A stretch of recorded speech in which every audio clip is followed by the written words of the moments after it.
Gain and loss is to be not recognise, gain and loss is not to be recognise.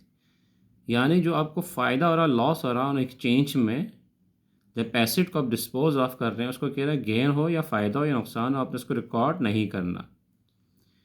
अब तक हमने जो example पढ़ी है, गेन और लॉस को हमने रिकॉर्ड किया है, एक्सचेंज में भी, ऑन कैश में भी।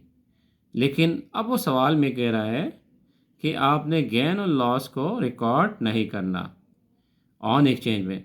अब देखिए, जो पहले दो स्टेप हैं आपके पास सेम वही है, फिक्स एसेट की cost, depreciation, book value, trade in allowance, ये एक्सचेंज वैल्यू, तो आपके पास गेन ऑन एक्सचेंज या लॉस ऑन एक्सचेंज निकल आएगा। ठीक है।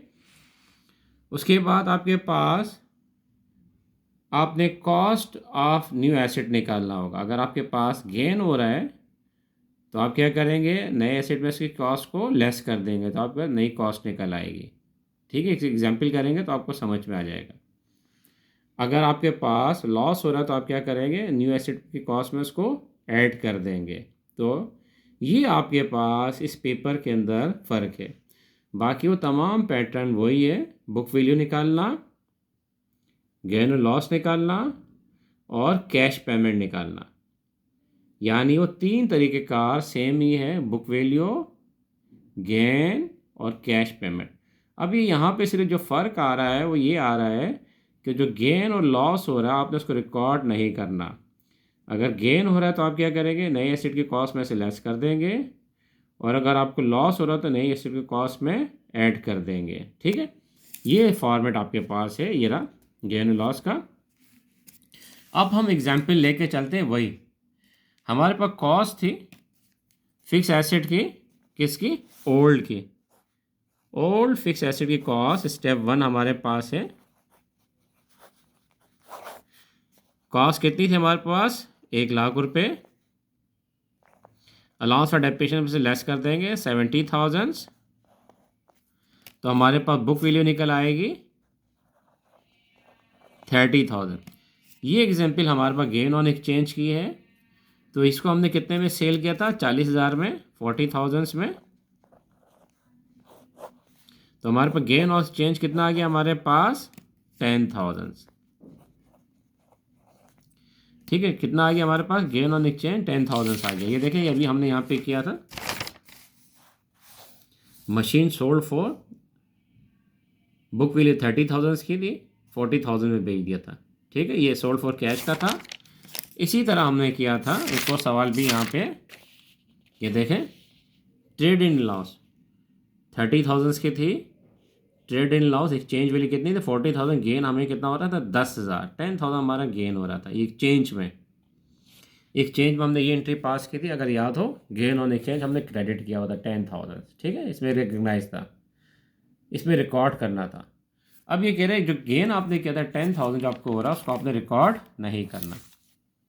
ये जो 10,000 है अब हमने इसको रिकॉर्ड नहीं करना। ठीक है, अब क्या करेंगे, 10,000 को हम ले जाके यहाँ पे नए एसेट की कॉस्ट में से लेस कर देंगे। नया एसेट हमारे पास कितने का था, 2,00,000 का। ठीक है, और माइनस कर देंगे 10,000। तो नए एसेट की कॉस्ट कितनी हम रिकॉर्ड करेंगे अब, 1,90,000। 2,00,000 इसकी कॉस्ट थी, गेन को हमने लेस कर दिया, अब नई एसेट की कॉस्ट क्या रिकॉर्ड होगी, 1,90,000। यही फ़र्क आ रहा है बस इसमें। बाकी कैश पेमेंट उसी तरह निकालेंगे। नए एसेट की कॉस्ट कितनी थी, 2,00,000 की थी, और ट्रेड इन लॉस कितना मिला था आपको, 40,000। ये था ट्रेड इन लॉस, ये इसमें से माइनस कर देंगे। तो कैश पेमेंट हम कितनी करेंगे इसको, 1,60,000 की। ये हम इसको कैश पेमेंट करेंगे 1,60,000। अब देखें, फिक्स एसेट न्यू हमारे पास कितने का है, 2,00,000।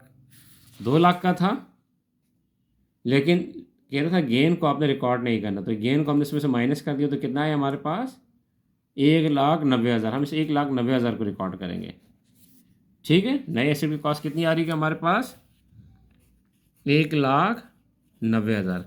अलाउंस फॉर डेप्रिसिएशन कितना था, 70,000।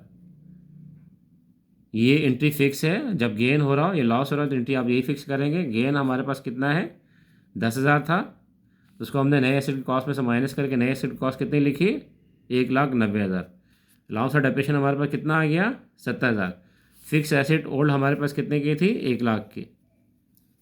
और कैश पेमेंट कितनी करें हम उसको, 1,60,000। सही है। फिक्स एसेट ओल्ड हमारे पास कितने की है जब हम उसको दे रहे हैं, 1,00,000 की। ठीक।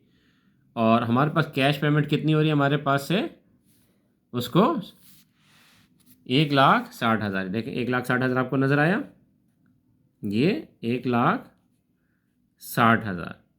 ठीक है। कैश पेमेंट 1,60,000 कितने होगा, 2,60,000 और इनको प्लस करें 2,60,000। Fix asset 1,90, allowance of depreciation 70, तो कितना गया 2,60,000। ओल्ड एसेट 1,00,000, कैश 1,60,000 दे रहे हैं, तो कितना गया 2,60,000। तो ये एंट्री पास कर दी। एंट्री में क्या फ़र्क आया आपके पास, देखें एंट्री में ये फ़र्क आया, फिक्स एसेट 1,60,000 की थी, यही 1,60,000। ठीक है। ये देखें fix asset allowance of depreciation cash payment आपने कितने की, 1,60,000, 1,60,000। फिक्स एसेट कितने का पुराना, कैश पेमेंट 1,60,000, फिक्स एसेट 1,00,000। ये देखें, ये आपके पास अगर आप इसको देखें यहाँ पे, कैश पेमेंट 1,60,000, फिक्स एसेट 10। ये गेन आपके पास क्रेडिट में हो रहा था, ये आपने रिकॉर्ड नहीं करना था। ये गेन को उसने कहा था, ये गेन और लॉस को आपने रिकॉर्ड नहीं करना।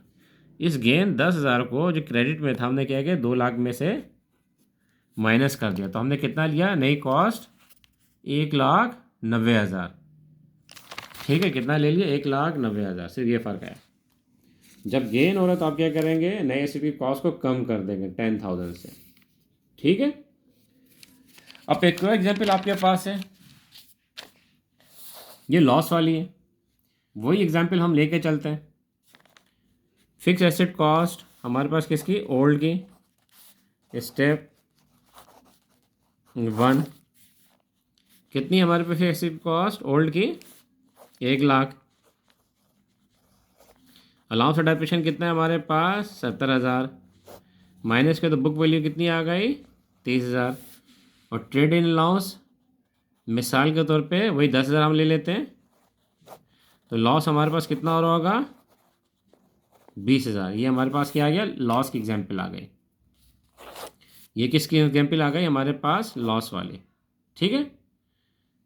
अब क्या करेंगे, कैश पेमेंट उसी तरह निकालेंगे, कितने की थी, 2,00,000।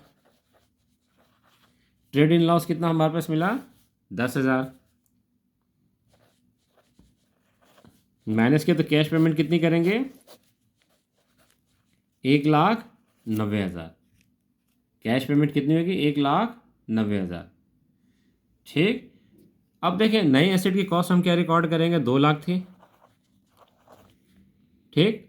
अब क्या करेंगे, जो हमारे पास लॉस हुआ है, इस लॉस को हम ऐड कर देते हैं। लॉस को हम क्या करते हैं, ऐड करते हैं। कितना लॉस हुआ हमारे पास, 20,000।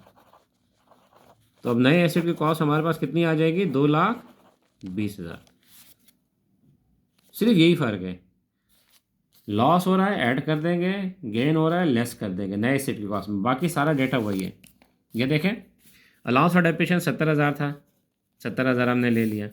फिक्स एसेट की कॉस्ट कितनी थी, 1,00,000, हमने 1,00,000 ले लिया। ठीक है। ये देखें यहाँ पे हम कर चुके हैं, अगर आपको नज़र आ रहा हो। फिक्स एसेट की कॉस्ट 1,00,000, अलाउंस ऑफ डेप्रिसिएशन 70,000। अब ये कह रहे हैं जो लॉस हुआ था आपको, लॉस ऑन एक्सचेंज, ये आपने रिकॉर्ड नहीं करना है। तो हम क्या करेंगे, जो नया एसेट है, नए एसेट कॉस्ट में इस लॉस को ऐड कर देंगे, क्योंकि डेबिट डेबिट है तो क्या होगा, ये आपका ऐड हो जाएगा, डेबिट डेबिट। सही है। जब लॉस आपके पास है, दोनों डेबिट डेबिट को हम ऐड कर देंगे। सही है। 2,20,000 आपके पास आ जाएंगे आप। अब हम क्या करेंगे, फिक्स एसेट की कॉस्ट कितनी आ गई आपके पास, 2,20,000। और कैश कितना दे रहे हैं आप, ये देखें 1,90,000।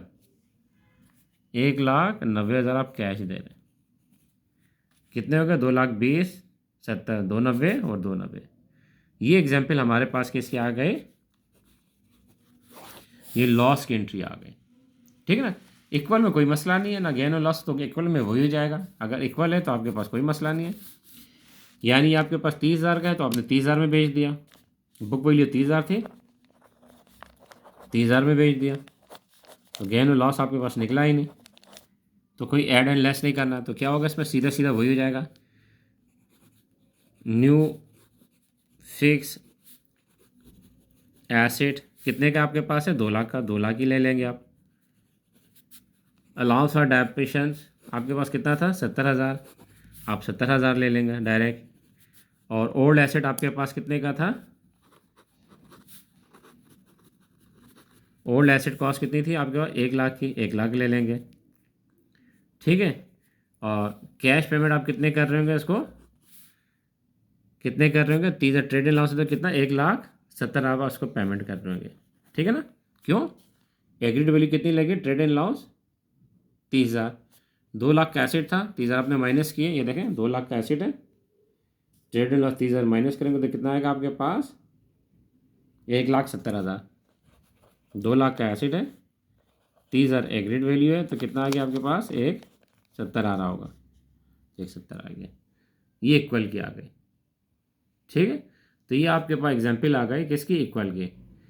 गेन और लॉस में सिर्फ जो आपके पास रिकग्नाइज और अनरिकग्नाइज में फ़र्क आपका ये आएगा कि नए एसेट की कॉस्ट को आप कम कर देंगे या ज़्यादा कर देंगे।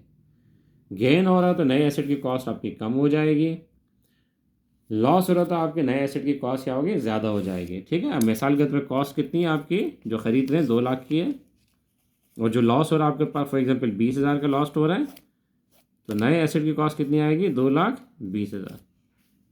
ठीक है। यानी नए एसेट की कॉस्ट आपकी बढ़ जाएगी। लॉस के अंदर क्या होता है, आपकी नए एसेट की कॉस्ट बढ़ जाती है, और गेन में नए एसेट की कॉस्ट कम हो जाती है। ये आपके पास के एग्जाम्पल है, इस एग्जाम्पल को आपने याद रखना है।